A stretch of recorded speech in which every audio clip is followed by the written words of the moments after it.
Hi hello welcome to my YouTube channel. നിങ്ങൾക്ക് ക്യാപ്ഷനൊക്കെ കണ്ടപ്പോൾ മനസ്സിലായിട്ടുണ്ടാവും ഞാൻ എന്തിനെ പറ്റിയാണ് പറയാൻ പോകുന്നതെന്ന്. എൻ്റെ സ്ക്വിൻ സർജറി എക്സ്പീരിയൻസിനെ പറ്റിയാണ് ഞാൻ പറയുന്നത്. ഞാനിത് സെർച്ച് ചെയ്ത് നോക്കിയപ്പോൾ യൂട്യൂബിലൊന്നും ആരും മലയാളത്തിൽ ഇത് അപ്ലോഡ് ചെയ്തിട്ടുണ്ടായിരുന്നില്ല. അപ്പം ഞാൻ വിചാരിച്ചു എന്തുകൊണ്ട് കുറേ ഡോക്ടേഴ്സൊക്കെ അവരുടെ അഭിപ്രായങ്ങൾ പറയുന്നത് ഞാൻ കണ്ടിട്ടുണ്ട്, അല്ലാതെ ആരും എക്സ്പീരിയൻസ് ഒന്നും ആരും പറയുന്നത് കണ്ടിട്ടുണ്ടായിരുന്നില്ല. അപ്പോൾ ഞാൻ വിചാരിച്ചു എന്തുകൊണ്ട് എൻ്റെ എക്സ്പീരിയൻസ് ഷെയർ ചെയ്തുകൂടാ. ഈ എക്സ്പീരിയൻസ് ഷെയർ ചെയ്യുമ്പോൾ കുറച്ച് പേർക്കെങ്കിലും അത് ഉപയോഗമാവുമെങ്കിൽ നല്ലതല്ലേ എന്ന് ഞാൻ വിചാരിച്ചു. ഓക്കെ, അങ്ങനെ എടുത്ത ഒരു വീഡിയോ ആണ് ഇത്. ഓക്കെ, ഞാൻ ജനിച്ചപ്പോൾ മുതൽ എനിക്ക് കോങ്കണ്ണുള്ള ഒരാളാണ്. എൻ്റെ പപ്പയ്ക്കുള്ളത് കൊണ്ട് തന്നെ എനിക്കും അങ്ങനെ കോങ്കണ്ണ് വന്നു. ഞാൻ എൻ്റെ 22ാമത്തെ വയസ്സിലാണ് സ്ക്വിൻറ്റിൻ്റെ സർജറി ചെയ്യുന്നത്. ഞാൻ തിരുവനന്തപുരം പാളയത്തുള്ള RIO ഹോസ്പിറ്റലിലാണ് സ്ക്വിൻറ്റിൻ്റെ സർജറി ചെയ്യുന്നത്. എൻ്റെ ഞാൻ 2 സർജറി ചെയ്തിട്ടുണ്ട്. ഫസ്റ്റ് സർജറി ഞാൻ എൻ്റെ ലെഫ്റ്റ് ഐയിലാണ് ചെയ്തത്. എൻ്റെ കണ്ണ് ഭയങ്കരമായിട്ടൊരു കോങ്കണ്ണായിരുന്നു. എന്ന് വെച്ചാൽ ഒരു കണ്ണ് മാത്രമേ എൻ്റെ നേരെ ഇരിക്കത്തുള്ളൂ. അത് കൂടുതൽ സമയം എൻ്റെ വലത്തെ കണ്ണാണ് നേരെ ഇരിക്കാറ്. ഇടത്തെ കണ്ണ് ചരിഞ്ഞ് ഒരു കോർണറിലായിട്ടിരിക്കും. നേരെ മറിച്ച് ഈ ഇടത്തെ കണ്ണ് നേരെ വന്നിരിക്കുന്ന സമയത്ത് ഈ വലത്തെ കണ്ണ് ചരിഞ്ഞ് ഒരു കോർണറിലേക്ക് ഇരിക്കും. എൻ്റെ ഒരു ഫോട്ടോ എൻ്റെ കയ്യിലുണ്ട്, അത് ഞാൻ ഇതിനകത്ത് ആഡ് ചെയ്യാം. വേറെ ഫോട്ടോസൊക്കെ പൊതുവേ ഞാൻ എൻ്റെ സ്ക്വിൻ്റെ കോങ്കണ്ണുള്ള ഫോട്ടോസൊന്നും ഞാൻ എൻ്റെ ഫോണിൽ അങ്ങനെ സേവ് ചെയ്ത് വെക്കാറുണ്ടായിരുന്നില്ല. എനിക്കത് കാണുമ്പോൾ ഭയങ്കര ബുദ്ധിമുട്ടായിരുന്നു.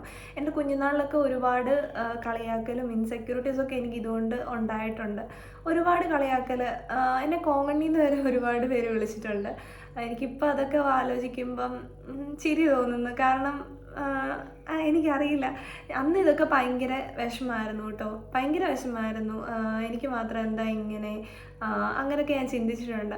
ഓക്കെ, സർജറിയെ പറ്റിയൊന്നും എൻ്റെ ലൈഫിൽ ഞാൻ ഒരിക്കൽ പോലും ചിന്തിച്ചിട്ടുണ്ടായിരുന്നില്ല. ഡിഗ്രി പഠിച്ച സമയത്തൊക്കെ എൻ്റെ ഫ്രണ്ട് ഇങ്ങനെ എൻ്റെ ഒരു ഫ്രണ്ടുണ്ടേ, പുള്ളിക്കാരൻ ഇങ്ങനെ പറയായിരുന്നു, നീ എക്സസൈസ് ഒക്കെ ചെയ്ത് നോക്ക്, നിനക്ക് ഭയങ്കര ഇൻസെക്യൂരിറ്റി അല്ലേ നീ സ്ക്വിൻറ്റ് കാരണം, നീ എക്സസൈസ് ഒക്കെ ചെയ്ത് നോക്കെന്ന്.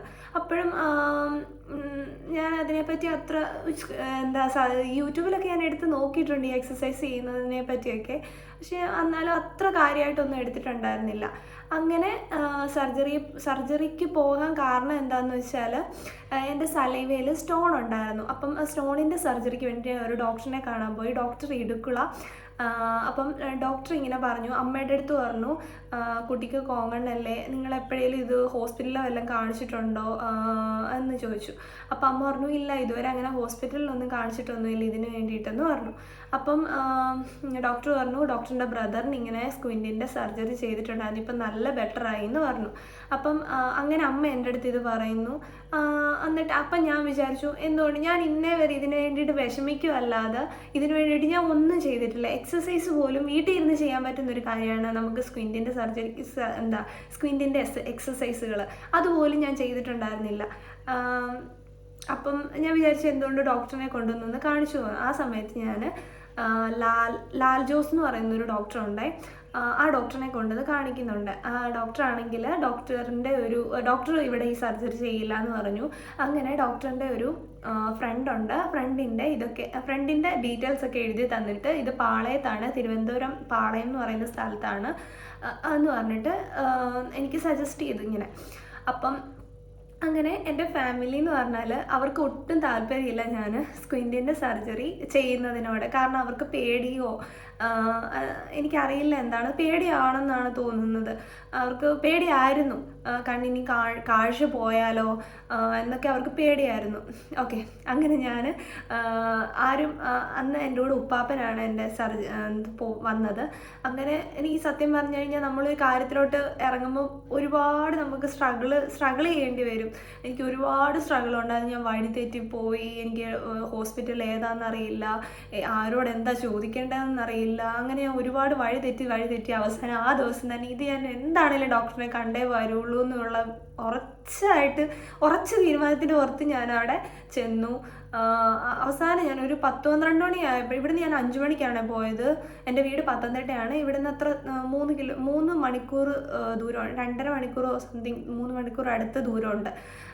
ഓക്കെ, അങ്ങനെ ഞാൻ 12 മണിയൊക്കെ ആയപ്പോൾ വഴി തെറ്റി അവസാനം 12 മണിയായപ്പോഴാണ് ഞാൻ ഹോസ്പിറ്റലിൽ എത്തുന്നത്. അവിടെ ചെല്ലുമ്പോൾ ഒരുപാട് ആൾക്കാർ എന്ന് വെച്ചാൽ ഒരു 10-200 ആൾക്കാരെങ്കിലും ഉണ്ടാവും. അത്രയ്ക്കും ആൾക്കാർ തിമിരത്തിന്, ഈ കോങ്കണ്ണിന് തന്നെ ഒരുപാട് കുഞ്ഞു കുഞ്ഞു കുട്ടികൾ വരുന്നുണ്ട്. പിന്നെ അല്ലാത്ത കുറേ സർജറികൾ, കണ്ണിൻ്റെ മാത്രം ഹോസ്പിറ്റലാണ് അത്. ഓക്കെ, RIO ഹോസ്പിറ്റൽ, പാളയത്തുള്ള RIO ഹോസ്പിറ്റൽ. അങ്ങനെ ഞാൻ ഡോക്ടറിനെ പോയി കാണുന്നു. ഡോക്ടർ എൻ്റെ അടുത്ത് കുറച്ച് ക്വസ്റ്റ്യൻസ് ഒക്കെ, നിങ്ങളുടെ അച്ഛനും അമ്മയും റിലേറ്റീവ്സ് ആണോ എന്നൊക്കെ, കുറച്ച് ജനിച്ചപ്പോൾ എത്രയായിരുന്നു വെയിറ്റ് എന്നൊക്കെ എൻ്റെ അടുത്ത് ചോദിച്ചപ്പോൾ എനിക്ക് ഇങ്ങനെ കുറേ കാര്യങ്ങളൊക്കെ ചോദിച്ച സമയത്ത് എനിക്ക് അതിനുള്ള മറുപടി ഉണ്ടായിരുന്നില്ല. കാരണം എനിക്ക് ആ സമയത്ത് ഞാൻ എന്തെങ്കിലും അസുഖങ്ങളുണ്ടായിരുന്നു ജനിച്ച സമയത്ത്, അങ്ങനെയൊക്കെ ചോദിച്ചു. അപ്പം എനിക്കും അറിയുന്നുണ്ടായിരുന്നില്ല, ഉപ്പാപ്പനും അറിയാൻ കൂടെ ഉപ്പാപ്പനായിരുന്നു അന്ന് വന്നത്. അപ്പം ഉപ്പാപ്പനും അറിയുന്നുണ്ടായിരുന്നില്ല. അപ്പം എൻ്റെ അടുത്ത് ഡോക്ടർ പറഞ്ഞു നെക്സ്റ്റ് ടൈം അമ്മയെ കൂട്ടി വരണമെന്ന് പറഞ്ഞു. അങ്ങനെ ഞാൻ അമ്മയെ കൂട്ടി വന്നു. അമ്മയെ കൂട്ടി പോയിട്ട് ഇങ്ങനെ കുറച്ച് ഇതൊക്കെ ചോദിച്ചു. എന്നിട്ട് നിങ്ങൾ എന്താ ഇതുവരെ ഇത് കണ്ണ് കാണിക്കാഞ്ഞത് എന്നൊക്കെ ചോദിച്ചു അമ്മയുടെ അടുത്ത്. അപ്പം അമ്മ പറഞ്ഞു അവളുടെ പപ്പയ്ക്കും ഉണ്ടായിരുന്നു, അതുകൊണ്ട് നമ്മളത് വലിയ കാര്യമായിട്ട് എടുത്തിരുന്നില്ല എന്ന് പറഞ്ഞു. പിന്നെ കാഴ്ചയ്ക്കും വലിയ കുഴപ്പമൊന്നും ഉണ്ടായിരുന്നില്ലല്ലോ. അങ്ങനെ ഞാൻ എൻ്റെ 5ാം ക്ലാസ് മുതൽ കണ്ണാടി വെക്കുന്നുണ്ട്. അത് കാഴ്ചയ്ക്കല്ല, എനിക്ക് ഭയങ്കര ഒരു ബുദ്ധിമുട്ടാണ്. ഞാൻ വിചാരിച്ചുകൊണ്ടിരുന്നത് കണ്ണാടി വെച്ച് കഴിഞ്ഞാൽ എൻ്റെ കോങ്കണ്ണ് ആരും ശ്രദ്ധിക്കില്ല എന്നാണ്. പക്ഷേ അങ്ങനെ ഒരുപാട് പേര് പറഞ്ഞിട്ടുണ്ട്. എനിക്കറിയില്ല, കണ്ണാടി വെച്ച് എൻ്റെ കോങ്കണ്ണ് അറിയത്തില്ല എന്ന് ഒരുപാട് പേര് പറഞ്ഞിട്ടുണ്ട്. പക്ഷേ എനിക്കറിയുന്നുണ്ടായിരുന്നു നല്ലതായിട്ട്. ഓക്കെ, അങ്ങനെ ഞാൻ അമ്മയെ കൂട്ടി പോയിട്ട് ഇങ്ങനെ കുറച്ച് കാര്യങ്ങളൊക്കെ ഡോക്ടർ ചോദിച്ചു. എന്നിട്ട് എനിക്ക് ഇതെന്താണേലും സർജറി ചെയ്യാം, പക്ഷേ ഇവിടെ കുറച്ച് ലിമിറ്റേഷൻസ് ഒക്കെ ഉണ്ട്, നിങ്ങൾ അതിലൊക്കെ ഓക്കെ ആണോ എന്ന് എൻ്റെ അടുത്ത് ചോദിച്ചു. ഞാൻ പറഞ്ഞു എനിക്ക് എന്താണേലും കുഴപ്പമില്ല, എനിക്ക് കണ്ണ് സർജറി ചെയ്താൽ മതി. എനിക്ക് അങ്ങനെ ഒരു മൈൻഡായിരുന്നു എൻ്റെത്. എന്താണേലും എനിക്ക് ഓക്കെയാണ്. സർജറിയെ പറ്റിയൊന്നും എനിക്കൊരു ടെൻഷനേ ഇല്ല. സാധാരണ എല്ലാവർക്കും സർജറി എന്ന് പറഞ്ഞാൽ ഭയങ്കര ടെൻഷനല്ലേ. ഞാൻ ഭയങ്കര ഹാപ്പി ആയിരുന്നു. ഡോക്ടർ സർജറി അടുത്ത ദിവസം പറയുകയാണെങ്കിൽ ഞാൻ അപ്പം തന്നെ ഓക്കെ ആയിരുന്നു. അങ്ങനെ ഒരു മൈൻഡായിരുന്നു എൻ്റെത്. കാരണം ഞാൻ അതിനു വേണ്ടി വിഷമിച്ചിട്ടുണ്ട്. എൻ്റെ കോങ്കണ്ണ് കാരണം ഒത്തിരി വിഷമിച്ചിട്ടുണ്ട്. അപ്പം ഇതെങ്ങനെയും സർജറി ചെയ്ത് മാറ്റണമെന്ന് നമ്മൾ ആഗ്രഹിക്കില്ലേ. അങ്ങനെ ആയിരുന്നു. അപ്പം എനിക്ക് കുറച്ച് ടെസ്റ്റുകളൊക്കെ എഴുതി തന്നു. ടെസ്റ്റുകളൊക്കെ എഴുതി തന്ന സമയത്ത് എനിക്ക് യൂറിനറി ഇൻഫെക്ഷൻ ഉണ്ടായിരുന്നു. അപ്പം അത് കാരണം ഇവർ പറഞ്ഞു യൂറിനറി ഇൻഫെക്ഷൻ നമുക്ക് മാറിയതിന് ശേഷം മാത്രമേ സർജറി ചെയ്യൂ, അല്ലാതെ സർജറി ചെയ്യില്ല. അവിടുത്തെ ഭയങ്കര ഒരു ഗുഡ് ക്വാളിറ്റി. നമുക്ക് എന്തെങ്കിലും ഒരു അസുഖം ഉണ്ടെങ്കിൽ അവർ നമ്മൾക്ക് സർജറി അതെല്ലായിടത്തും അങ്ങനെ ആയിരിക്കും എനിക്കറിയില്ല. പക്ഷേ ഈ കുറേ ടെസ്റ്റുകളുണ്ട്, കുറേ ബ്ലഡ്, കുറേ കാര്യങ്ങൾ. അതിൽ എന്തെങ്കിലും ഒരു ഇതിൽ കുഴപ്പമുണ്ടെങ്കിൽ നമുക്ക് അവർ സർജറി ചെയ്യില്ല. അവർ ഒട്ടും റിസ്ക് എടുക്കുന്ന ഒരു ഹോസ്പിറ്റലല്ല, ഒട്ടും റിസ്ക് കാരണം അവർക്ക് ലിമിറ്റേഷൻസ് ഉണ്ട്. അതുകൊണ്ടാണ്. ഓക്കെ, അപ്പം എന്നോട് പറഞ്ഞു ഈ യൂറിനറി ഇൻഫെക്ഷനൊക്കെ മാറട്ടെ, നിങ്ങൾ ഗുളിക കഴിക്കുന്ന സമയത്ത്, ടാബ്ലറ്റ് എടുക്കുന്ന സമയത്ത് നിങ്ങളുടെ ഈ ഇൻഫെക്ഷൻസ് ഒക്കെ മാറും, എന്നിട്ട് വരാൻ പറഞ്ഞു. അങ്ങനെ ഞാൻ യൂറിനറി ഇൻഫെക്ഷനൊക്കെ മാറി. യൂറിൻ വീണ്ടും ടെസ്റ്റ് ചെയ്ത് അതിൻ്റെ റിസൾട്ടായിട്ട് പോവാണ്. അപ്പം പുള്ളിക്കാരി എൻ്റെ അടുത്ത് പറഞ്ഞു അനസ്തേഷ്യ ഡോക്ടറിനെ പോയി കാണുക എന്ന് പറഞ്ഞു. അങ്ങനെ അനസ്തേഷ്യ ഡോക്ടറിനെ പോയി കണ്ടു. പുള്ളിക്കാരി ഡേറ്റ് ഒക്കെ എടുത്ത് അങ്ങനെ ഞാൻ സർജറിക്ക് വേണ്ടിയിട്ട് പോവാണ്. അപ്പം ആ സമയത്ത് അമ്മയൊക്കെ ഓക്കെയാണ്, എൻ്റെ ഫാമിലി എല്ലാവരും ഓക്കെയാണ്. അമ്മ എനിക്ക് ഫുൾ സപ്പോർട്ടായിരുന്നു. ഫാമിലിയിൽ അത്ര സപ്പോർട്ട് ഉണ്ടായിരുന്നില്ല, പക്ഷെ അമ്മ എനിക്ക് ഭയങ്കര സപ്പോർട്ടായിരുന്നു. അമ്മയാണ് എൻ്റെ കൂടെ സർജറിക്ക്. പിന്നെ എല്ലാം അമ്മയാണ് എനിക്ക് കൂടെ വരുന്നത്.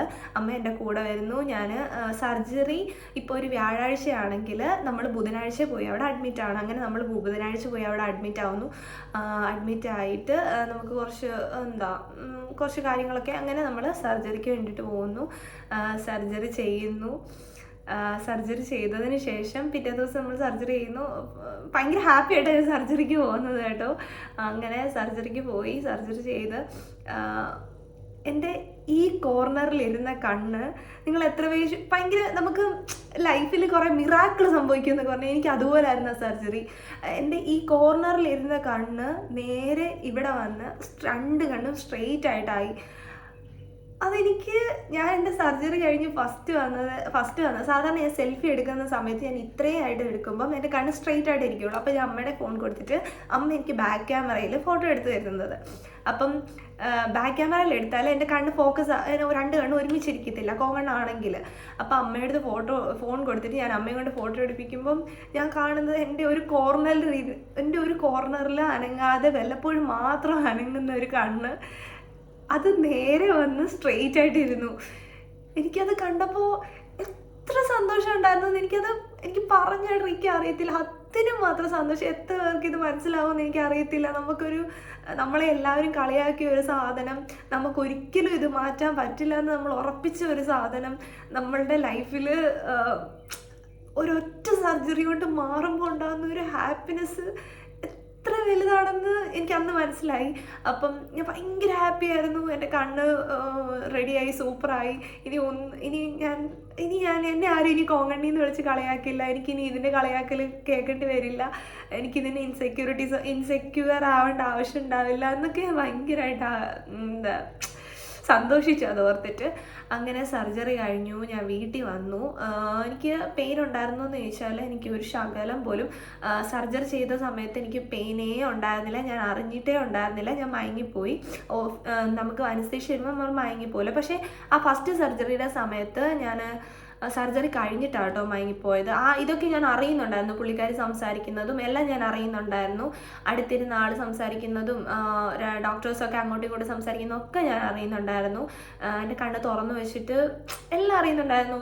അവർ ഭയങ്കര നമ്മളെ കംഫർട്ടബിൾ ആക്കും. പ്രിയ ഓക്കെ അല്ലേ എന്നൊക്കെ ചോദിച്ച് ഭയങ്കര കംഫർട്ടബിൾ ആക്കും. ഭയങ്കര നല്ലൊരു ഡോക്ടറായിരുന്നു എനിക്ക് കിട്ടിയത്. അനിത ഡോക്ടർ എന്നാണ് ഡോക്ടറിൻ്റെ പേര്.